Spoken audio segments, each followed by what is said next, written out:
இன்ஷா அல்லாஹ் 2 வேதங்களை பற்றியும் பேசுவேன் இன்ஷா அல்லாஹ். தலைப்பிற்கு நியாயமாக நடந்து கொள்வேன்.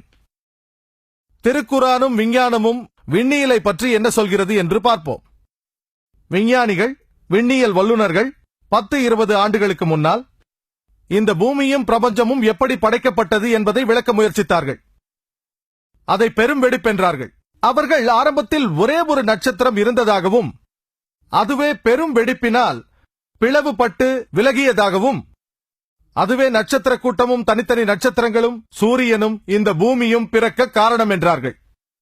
இந்த தகவலை ஒரு சிப்பிக்குள் அடைத்திருக்கிறது திருக்குரான். சூரா அல் அன்பியாவில் அத்தியாயம் 21 வசனம் 30 அது சொல்கிறது, அவலம் யரல் லஸீன கஃபரு, நிராகரித்தவர் பார்க்கவில்லையா, அன்ன ஸமாவாதி வல் அர்த கானத் ரத்கன் தக்னஹுமா, வானங்களும் பூமியும் இணைந்திருந்தன, பிறகு நாம் அதை தனித்தனியாக பிளந்தோம். கற்பனை செய்து பாருங்கள். இந்த தகவல் நமக்கு மிக அண்மையில் தான் தெரிய வந்தது. குரான் இதை 14 நூற்றாண்டுகளுக்கு முன்னரே சொல்லிவிட்டது. நான் பள்ளியில் படித்தபோது சூரியன் அசைவற்று நிலைத்து நிற்பதாகவும் பூமியும் சந்திரனும் அதன் அச்சில் இரண்டும் சுழன்று கொண்டிருந்ததாகவும் அப்பொழுது நான் படித்தேன். ஆனால் திருக்குரானின் ஒரு வசனத்தை நான் படித்தபோது சூரா அல் அன்பியாவில் அத்தியாயம் 21 வசனம் 33 அது சொல்கிறது, ஹுவல் லஸீ ஹலகல் லைல வன் நஹார, அவனே இரவையும் பகலையும் படைத்தான், வஷம்ஸ வல் கமர், சூரியன் சந்திரன், குல்லுன் ஃபீ ஃபலகி யஸ்பஹூன், அவை ஒவ்வொன்றும் வெவ்வேறு மண்டலங்களில் நீந்திக் கொண்டிருக்கின்றன.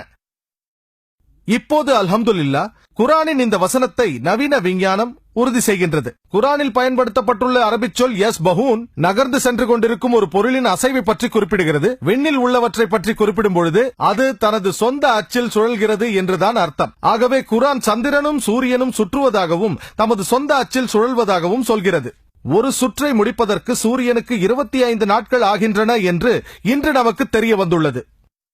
விஞ்ஞானி எட்வின் ஹபிள் தான் இந்த பிரபஞ்சம் விரிவடைந்து கொண்டே போவதை கண்டறிந்தார்.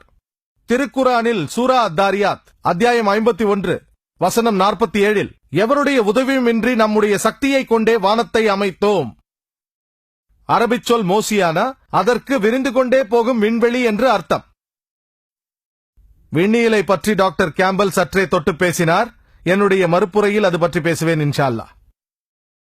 நீர் சுழற்சி பற்றியும் டாக்டர் வில்லியம் கேம்பல் சில விஷயங்களை சுட்டிக்காட்டினார்.